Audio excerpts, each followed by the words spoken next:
So now we're moving to the top of the startup finance pyramid, monitoring your performance. That includes your monthly financial reports as well as your management dashboard.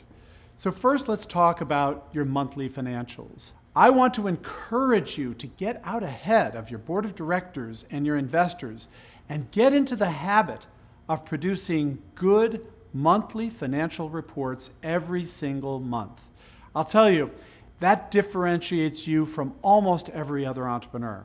Typically, what happens is the entrepreneur is resisting as much as possible. The entrepreneur is resisting all this reporting that the board requires.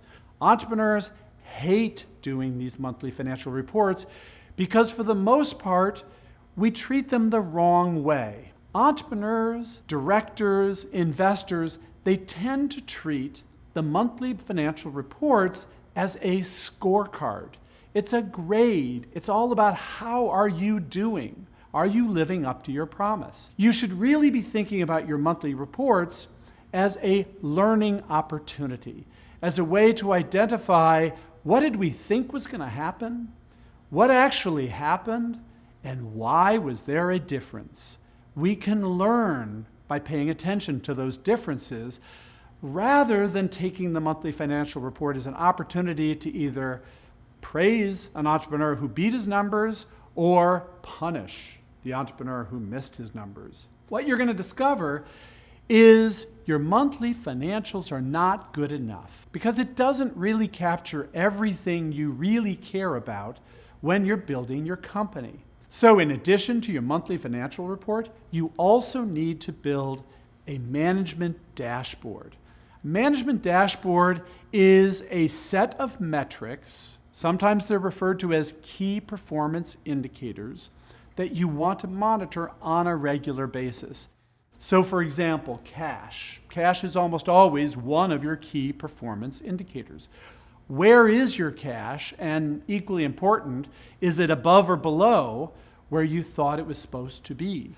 I would generally recommend you try to keep your management dashboard to 12 to 15 key performance indicators. That's 2 or 3 for each part of your company that you report on as a group every month. So, for product development, you'll have 2 or 3. For marketing, for sales, for operations, for finance.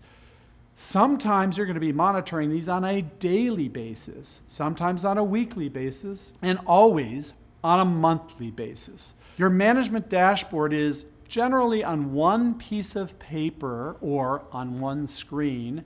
It shows each of the key performance indicators that you want to monitor on a regular basis. Now, there are a whole bunch of different ways to do it.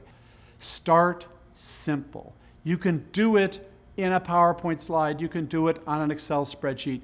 Whatever is the easiest way to report these key performance indicators. If you can, from early days, identify what are those critical metrics that we really want to follow, and then you show them to investors that, hey, we already have this management dashboard, investors are going to be really impressed. So I encourage you, get out ahead of the curve. Put together an effective management dashboard, monitoring the key performance indicators for your company. If you have a disciplined financial management approach to your company, you will separate yourself from almost all the other startup entrepreneurs that are out there.